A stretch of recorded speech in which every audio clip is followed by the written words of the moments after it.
اور صبر ہر بھلائی کی کنجی ہے۔ اب آتے ہیں ان دونوں صبر کو تھوڑا سا ڈیفائن کرتے ہیں۔ ایک نفسانی خواہشات، گناہ کا جی چاہتا ہے، کیونکہ نفس ہے نا وہ تو ہر وقت موج مستی چاہتا ہے، وہ تو ہر وقت چاہتا ہے جناب بس یہ بھی کام کر لوں وہ بھی کر لوں۔ اب مجھے یہ دیکھنا ہے کہ میرا یہ کام اللہ کو راضی کرے گا یا رب کو ناراض کر دے گا۔ لیکن جو نفسانی خواہشات پر صبر کرتا ہے نا، گناہ سے اپنے آپ کو بچاتا ہے، قرآن کیا کہتا ہے؟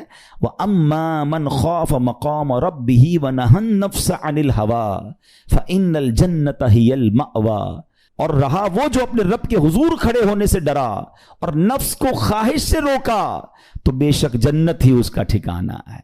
دل چاہ رہا ہے، شیطان کہہ رہا ہے کر لے، کوئی دیکھنے والا نہیں ہے، علاقہ بھی چینج کر لیا، شہر بھی تبدیل ہو گیا، nobody here to watch you، مگر اللہ دیکھ رہا ہے۔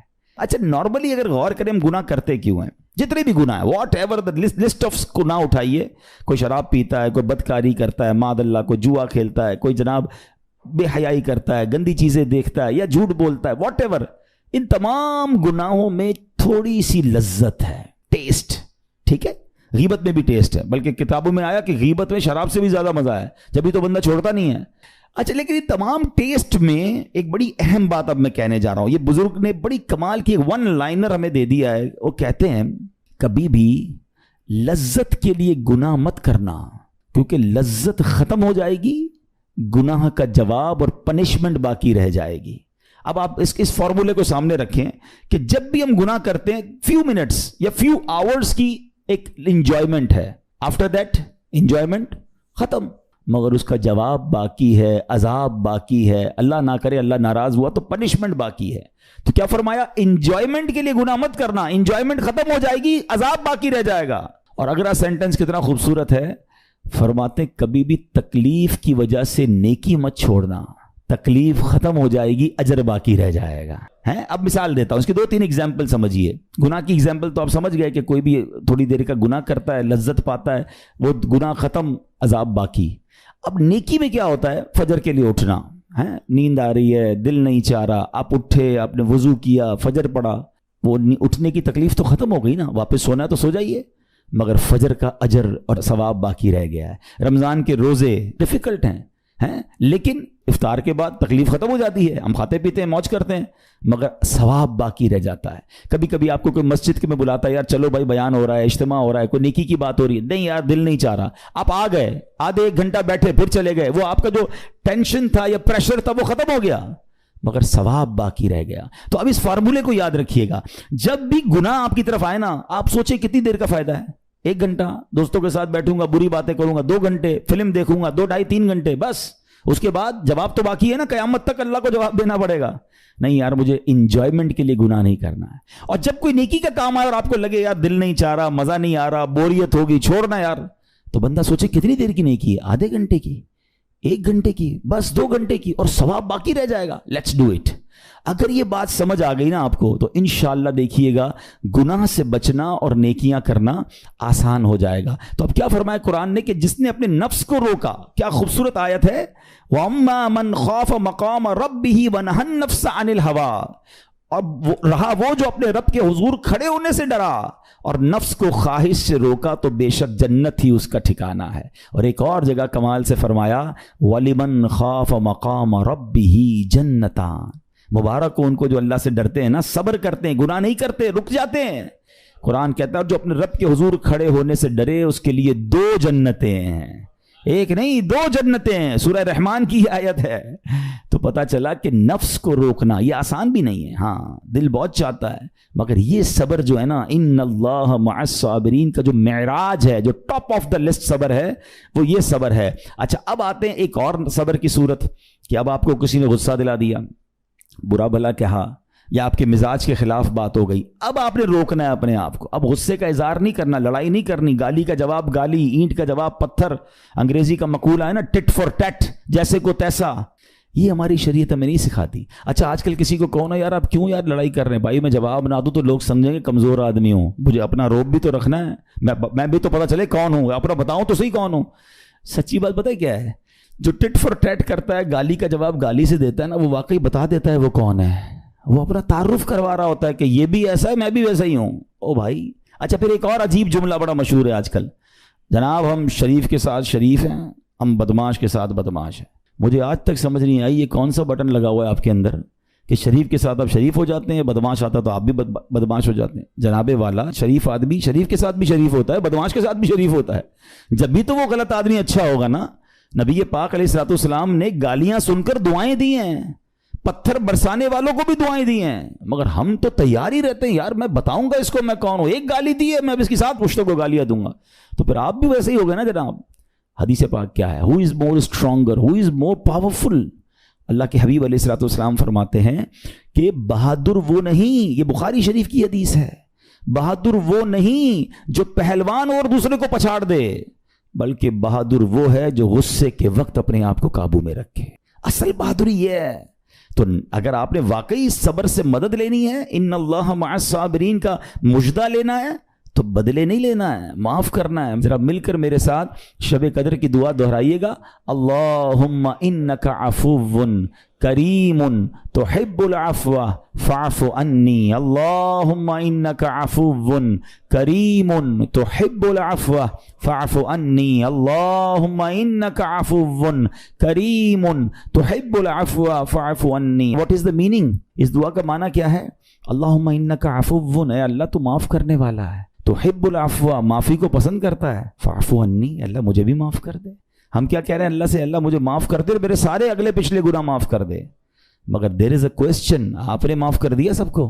بندہ کہتا نہیں میں تو انتظار میں بیٹھا ہوں، میں تو موقع کی تلاش میں، بس موقع ملے پھر بتاؤں گا میں کون ہوں۔ ہاتھ میں آ نہیں رہا بندہ، ٹرائی کر رہا ہوں کسی جگہ آ جائے، بس کوئی اس کے پیسے ویسے آ جائیں، کوئی اس کا معاملہ میرے پاس آ جائے، بس پھر دیکھو کیا کرتا ہوں۔ بیٹھے اس انتظار میں بیٹھے بہت سارے لوگ، کمال ہے یار، یعنی دشمنیاں پالی ہوئی ہیں، رشتہ داریاں کاٹی ہوئی ہیں، دوستوں کے پاس جا نہیں رہے ہیں، میاں بیوی میں لڑائی ہے، ایک سوری کے لیے بیوی گھر بیٹھی ہے، وہ کہتی شوہر سوری کہہ دے تو میں آ جاؤں گی، شوہر کہتا ہے بیوی معافی مانگ لے تو میں لے آؤں گا۔ ارے بھائی کوئی بھی آگے بڑھ کے معافی کر لو بھائی، اللہ سے معافیاں مانگ رہے ہو، بندوں کو معاف کرنے کے لیے کوئی تیار نہیں ہے۔ مجھے خود بتائے نا یہ کیسی دعا ہے کہ اے اللہ تو مجھے معاف کر دے، میں نے کسی کو معاف نہیں کرنا، یہ بنتی ہے دعا؟ اللہ سے پتہ ہے کیا کہیں؟ اے اللہ میں نے بندہ ہو کر تیرے سارے بندوں کو معاف کر دیا ہے، تو سب سے بڑا معاف کرنے والا ہے نا، اللہ تو بھی مجھے معاف کر دے۔ Look at the way to talk, یہ مزہ ہے نا بات کرنے کا، پھر دعا کرنے کا لطف بھی آئے گا آپ کو۔ تو دشمنیاں نہ رکھیں، غصے پر قابو پائیں، معاف کریں۔ ایک حدیث سن لیجئے، لرزا دیتی ہے، ڈرا دیتی ہے۔ اللہ کے نبی علیہ الصلوۃ والسلام فرماتے ہیں جو رحم نہیں کرتا اس پر رحم نہیں کیا جاتا، حدیث کا خلاصہ ہے، اور جو معاف نہیں کرتا اسے معاف نہیں کیا۔ اب بتائیے ہم معاف کرتے ہیں؟ ہم رحم کرتے ہیں؟ ہم کہتے ہیں اللہ ہم پر رحم کرے، ہم کسی پر رحم نہ کریں، نہیں ہوگا رحم۔ پہلے اپنے اندر تو لائیے یہ باتیں۔ اب ایک آیت سنیے گا، اس کے تحت ایک واقعہ، اور پھر میں بیان کو کنکلوڈ کرتا ہوں۔ اللہ کریم ارشاد فرماتا ہے الذین ينفقون فی السراء والضراء والکاظمین الغیظ والعافین عن الناس واللہ یحب المحسنین۔ قرآن میں رب فرماتا ہے جو خوشحالی اور تنگ دستی میں اللہ کی راہ میں خرچ کرتے ہیں۔ یہ بڑی خوبصورت بات ہے، یہ غریب اسلامی بھائیوں کے لیے بھی مدنی پھول ہے۔ امیر تو خرچ کرتا ہے نارملی، غریب خرچ نہیں کرتا اللہ کی راہ میں۔ ہمارے قبلہ مفتی قاسم صاحب نے تفسیر قرآن صراط الجنان میں ایک بڑی پیاری بات لکھی۔ آپ کہتے ہیں پوری دنیا کے امیروں کا سروے کر لینا، ان کی جو پیسے بڑھنے کی ایک وجہ یہ بھی ہوتی ہے کہ وہ کہیں نہ کہیں چیریٹی کر رہے ہوتے ہیں، مدد کر رہے ہوتے ہیں، وہ مدد اور وہ نیکی ان کے پیسے بڑھا رہی ہوتی ہے۔ اور پوری دنیا کے غریبوں کا سروے کریں تو ان میں سے بڑی تعداد وہ جو خرچ ہی نہیں کرتی اللہ کی راہ میں، کہتے ہیں ہم کیا خرچ کریں، ہم تو غریب ہیں، ہم پر لوگ خرچ کریں۔ میں آپ کو فارمولہ دے رہا ہوں اور یہ قرآن سے دے رہا ہوں، جو تنگی میں بھی اللہ کی راہ میں خرچ کرتے ہیں، جو خوشحالی میں بھی خرچ کرتے ہیں۔ آپ تنگی میں آپ روپیہ خرچ کریں، یہ نہیں کہتے آپ 10,000 روپے خرچ کریں، جتنی آپ کی حیثیت۔ یہ کاروبار ہے، آپ 1 روپیہ دیں گے اور آئے گا، آپ 10 روپے دیں گے اور آپ کسی نہ کسی نیکی کے کام میں خرچ کرتے رہیں، آپ غربت سے باہر آ جائیں گے۔ If you want to take out yourself from that problem، آپ آئیں اللہ کی راہ میں خرچ کرنا شروع کریں۔ قرآن کہہ رہا ہے کہ جو تنگی اور خوشحالی میں اللہ کی راہ میں خرچ کرتے ہیں۔ اور اگلا پارٹ کتنا خوبصورت ہے، فرمایا والکاظمین الغیظ والعافین عن الناس، فرمایا اور غصہ پینے والے اور لوگوں سے درگزر کرنے والے۔ انعام کیا ہے؟ واللہ یحب المحسنین، اور اللہ نیک لوگوں سے محبت فرماتا ہے۔ اور پھر ہاں زندگی میں کلیمٹیز، پرابلم، بیماریاں، مشکلیں، قرآن خود کہتا ہے کہ من قریب تمہیں آزمائیں گے، کبھی بیماری آئے گی، کبھی بھوک آئے گی، کبھی مال کم ہو جائیں گے، کبھی ڈسٹربنس آئے گی، خوف آ جائے گا، تو بی ریڈی فار دیٹ، صبر کرنا ہے، کیونکہ اللہ نے فرمایا وبشر الصابرین، صبر کرنے والوں کے لیے خوشخبری ہے۔ تو اللہ کرے کہ یہ بات ہمیں سمجھ آ جائے اور ہم اس آیت پر عمل کرنے والے بن جائیں،